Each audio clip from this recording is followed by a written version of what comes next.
Salam damai dan kesejahteraan dari Tuhan kita Yesus Kristus beserta kita semua. Pagi ini sebelum berdoa kita merenungkan firman Tuhan. Ya, Bapak Ibu Saudara. Ya, kita renungkan firman Tuhan.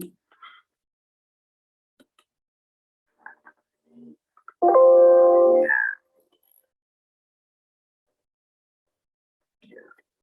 Firman Tuhan hari ini kita renungkan dari Kejadian 37 ayat 2. Inilah riwayat keturunan Yakub.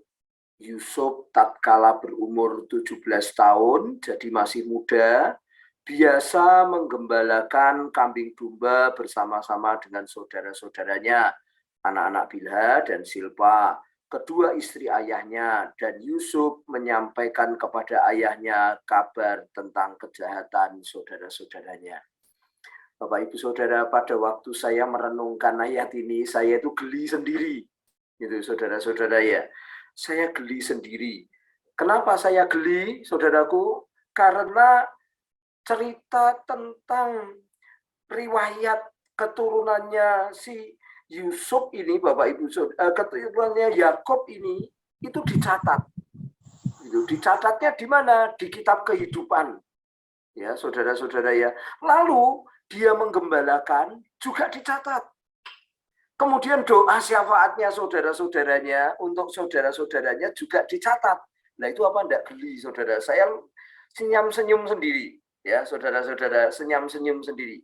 Nah pada waktu saya senyum-senyum sendiri, ya saudara-saudara, Tuhan itu saudaraku memberikan satu penerangan, penjelasan kepada saya. Ya, penerangan dan penjelasan kepada saya. Bukankah nama kita juga tercatat di dalam kitab kehidupan?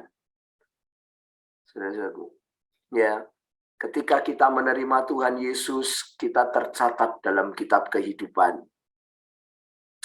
Ketika kita, saudaraku, diselamatkan, saudaraku, ya Tuhan Yesus berkata kepada kita, jangan kamu bersukacita oleh karena setan-setan itu jatuh, tetapi bersukacitalah karena namamu tercatat di dalam kitab kehidupan itu.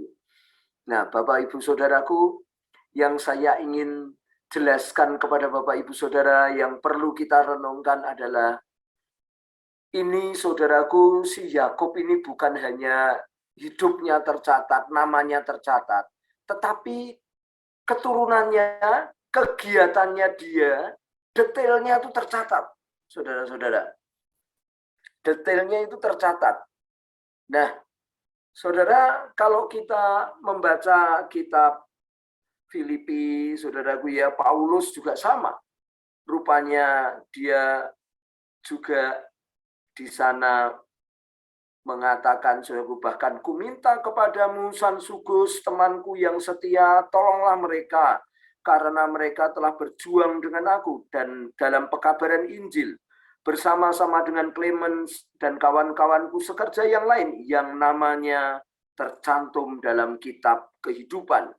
Wahyu, saudaraku, banyak sekali mencatat kitab kehidupan, saudara-saudaraku. Dan setiap orang yang tidak ditemukan namanya tertulis dalam kitab kehidupan itu, ia dilemparkan ke dalam lautan api itu. Saudara-saudaraku, rupanya saudaraku kitab kehidupan. Kitab itu buku, buku tentang kehidupan. Kitab itu juga berarti wahyu Tuhan. Saudaraku, ya, jadi dua pengertian, saudaraku, di dalam arti kata kitab ini. Yang pertama buku, yang kedua wahyu kehidupan dari Tuhan. Ya, saudara-saudara.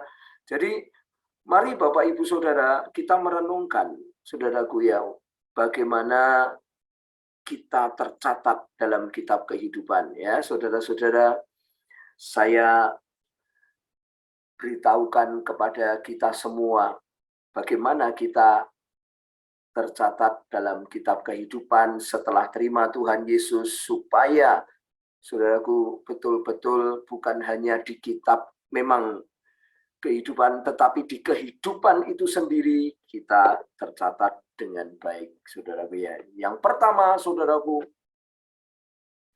dikatakan di situ ya, saudara, riwayat keturunannya tercatat di dalam kehidupan. Ya, saudara mesti punya kerinduan, keinginan, bukan hanya nama Anda diselamatkan di dalam kehidupan, tetapi kegiatan Anda juga tercatat dalam kitab kehidupan. Anda mesti punya keinginan ini dulu, punya kerinduan dulu, saudara-saudaraku. Kalau cuma diselamatkan, lalu saudaraku, Anda semua kembali kepada kehidupan yang biasa-biasa saja, kehidupan ini mencatat saudaraku biasa-biasa saja. Kalau Anda, saudaraku, hanya cuman pengen ya setelah diselamatkan nanti kembali kepada kehidupan dosa, tidak tercatat dalam kitab kehidupan malahan, saudara-saudaraku. Kehidupan ini tidak mencatat cerita tentang kita, saudara-saudara ya. Nah, miliki pertama kerinduan supaya riwayat keturunan kita, supaya riwayat kehidupan kita tercatat dalam kitab kehidupan, saudara-saudaraku ya. Maka Anda menjadi cerita. Saudara-saudaraku, kalau Anda pergi ke Purworejo, di sana ada gereja yang dimulai oleh seorang kiai, saudaraku ya, Kiai Sadrak namanya. Dan sampai sekarang turun-temurun kehidupan ini mencatat, bukan hanya di kitabnya nanti, tapi kehidupannya di sini mencatat bahwa gereja itu, saudaraku, orang-orang di sana diselamatkan melalui Kiai Sadrak. Itu turun-temurun kekal, saudaraku. Orang cerita. Ya, saudaraku, ini oleh karena itu yang pertama, saudaraku, miliki dulu kerinduannya tercatat. Yang kedua, saudaraku, dikatakan Alkitab, masih muda sudah menggembalakan. Masih muda sudah menggembalakan. Bapak Ibu Saudara, adakah Bapak Ibu Saudara semua rindu menggembalakan? Kita menggembalakan itu bentuk cinta kita kepada Tuhan. Bentuk cinta kita kepada Yesus adalah menggembalakan. Semua orang, Bapak Ibu Saudara, tidak dipanggil untuk menjadi WL, menjadi pemain musik, menjadi pengkhotbah, tapi semua orang dipanggil Tuhan untuk menggembalakan. Alkitab, saudaraku, mengatakan, karena itu pergilah, jadikan semua bangsa murid. Menjadikan semua bangsa murid, artinya menggembalakan. Saudara-saudaraku, menggembalakan Bapak Ibu Saudara. Ya, jadi yang kedua, miliki satu hati menggembalakan. Sebab menggembalakan bentuk cinta kita kepada Tuhan. Tuhan Yesus bertanya kepada Simon, Simon, apakah kamu mengasihi aku? Ya Tuhan. Lalu Tuhan Yesus mengatakan, gembalakanlah domba-dombaku. Jadi kalau kita cinta kepada Tuhan, kita harus menggembalakan umat Tuhan. Walaupun mungkin 2-3 orang yang kita gembalakan. Ya, saudara-saudaraku. Yang ketiga, memiliki roh kebersamaan. Ya, saudaraku ya. Jadi Yakub ini bersama saudara-saudaranya, saudaraku, tidak ada batas. Memiliki kasih yang besar artinya, saudaraku. Memiliki kasih itu berarti hatinya nggak ada siak, nggak ada rasa kecewa, nggak ada rasa pahit, saudaraku. Memiliki kasih artinya. Itu nggak ada siak sama sekali. Mengasihi. Mengasihi itu menggembalakan, Bapak Ibu Saudara. Nah, saudara-saudara yang kasih, yang terakhir adalah berdoa syafaat. Ya. Dan Yusuf itu menyampaikan kepada ayahnya kabar kejahatan tentang saudara-saudaranya. Saudaraku, di situ dia menyampaikan kegiatan kejahatan tentang saudara-saudaranya.